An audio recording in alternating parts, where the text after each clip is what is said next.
మన భారతదేశంలో అనేక రకాల ఆహార పదార్థాలు అందుబాటులో ఉంటాయి. వాటిలో మాంసాహారం, ప్రోటీన్లు, విటమిన్లు వంటి పోషకాలతో సమృద్ధిగా ఉంటుంది. ఈ కారణంగా చాలా మంది భారతీయులు నాన్ వెజిటేరియన్ ఆహారాన్ని ఎక్కువగా ఇష్టపడతారు. ఒక సర్వే ప్రకారం దేశ జనాభాలో 85% మంది నాన్ వెజ్ తింటున్నారట. మరి భారతదేశంలో ఎక్కువగా మాంసం తినే రాష్ట్రాల గురించి ఇప్పుడు చూద్దాం. భారతదేశం ప్రపంచంలోనే ఎక్కువ మంది శాకాహారులు ఉన్న దేశం. అయినప్పటికీ కూడా నాన్ వెజిటేరియన్ ఆహారాన్ని ఇష్టపడే వారి సంఖ్య కూడా చాలా ఎక్కువ.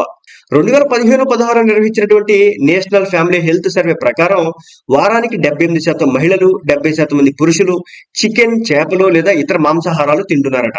కొన్ని రాష్ట్రాల్లో నాన్ వెజ్ ప్రియుల సంఖ్య 100% వరకు కూడా ఉంటుందట.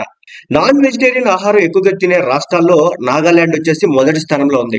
అక్కడ వచ్చేసి 99.8% మంది మాంసాహారం తింటారు.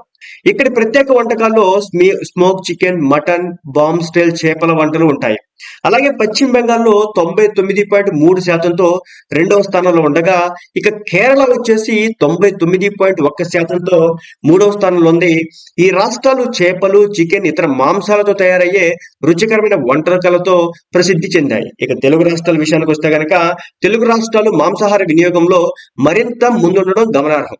ఆంధ్ర రాష్ట్రం వచ్చేసి 98.25% జనాభాతో నాన్ వెజిటేరియన్ ఆహారాన్ని ఎక్కువగా తినే రాష్ట్రాల్లో 4వ స్థానం ఉంది. ఇక తెలంగాణలో మగవాళ్లలో వచ్చేసి 98.8%, ఆడవాళ్ళు వచ్చేసి 98.6% మంది మాంసాహారాన్ని ఇష్టపడుతున్నారు. ఇక్కడ వెజిటేరియన్ల సంఖ్య కేవలం 2%గానే ఉంది.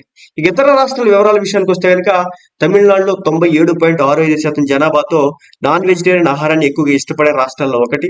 ఒడిశాలో వచ్చేసి 97.35% మంది ప్రజలు సముద్రాహారం, ఇతర మాంసాహార వంటకాలను ఇష్టపడతారు. అయితే పంజాబ్ లో నాన్ వెజిటేరియన్ వినియోగం చాలా తక్కువగా ఉంది. అక్కడ సగటున నెలకు 205 గ్రాముల చికెన్, 3 గుడ్లను మాత్రమే తీసుకుంటున్నారట. ఇక ఈశాన్య, దక్షిణ భారత రాష్ట్రాలతో పోలిస్తే చాలా తక్కువ.